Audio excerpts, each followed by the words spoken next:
In module one, lessons 7 and 8, we're going to learn about something called the commutative property. Now, that's a big word and it might be slightly intimidating, but I promise that it's very doable. And really, what it shows is that in multiplication sentences, we have turnaround facts, just like we do with addition.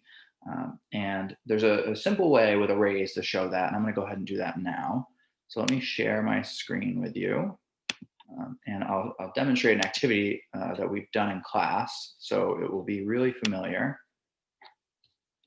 And but it's always good to go over things a couple of times. So in this lesson, we're going to use things that multiplication sentences that have factors including 2, because 2 is a familiar and generally easier number to work with than some of the other ones. So let's do the problem where we have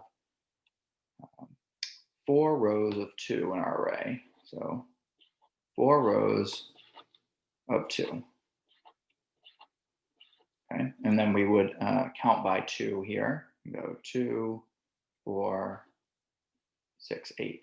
And we would see that we have the multiplication sentence 4 times 2 equals 8. Straightforward. That's something that we did in module 1, lessons 2 and 3.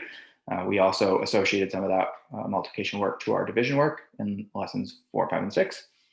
And what we would do next to show the commutative property is I will ask you to rotate your paper or your board. And so in this case, I will go like this. And now I need to write a multiplication sentence where the first factor is the number of rows again. So in this case, I have 2 rows times 4 in each row. And my total, we can check here, is still 8. I didn't add or subtract any circles from my array. So what we've shown is that you can start a multiplication sentence with a number of rows, and it can be 4. 1, 2, 3, 4. 4 groups of 2 equals 8, or 2 groups of 4 also equals 8. Again, we didn't take away or add any circles to our array there.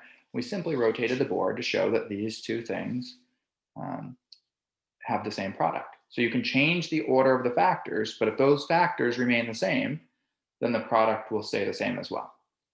Let's do another example. We'll block that off here and we'll do it in a different color. So we will do, I'll ask you to write something, an array that has 2 rows of 6. So we'll go 2 rows of 6, 4, 5, 6, 2, 3, 4, 5, 6. Okay, so I would go count by, do group counting, 6, 12. So I learned here that 2 groups of 6 equals 12.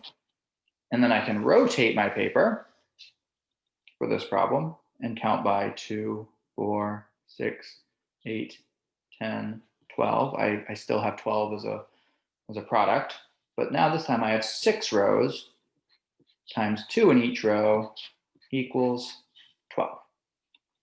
That right there is the main thing that I want you to understand about the commutative property, is that if the factors are the same and you just switch the order, your answer or your product will stay the same as well. We will continue that work in lesson 8, and I'll create another video for lesson 8 as well. But both of these lessons work on the same thing. They both go over the same concept of the commutative property. And again, explaining the commutative property explains basically turnaround facts in multiplication, just like we have turnaround facts in addition. So it shows that 2 times 6 equals 12, and 6 times 2 equals 12.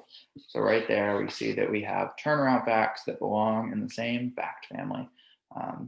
Same products in a different order result in the same answer. Again, I'm going to make another video for lesson 8 in case you want to review this again. Again, we go over this concept twice because it is an important one, and it's one that we really need to understand. And I hope that you're developing a good conceptual understanding at this point. And I hope that drawing these things out and just moving your paper helps show you that you don't add or subtract anything from your array when you are rotating your multiplication sentence around from one side to the other side to show different ways to put the factors or different ways to arrange the factors.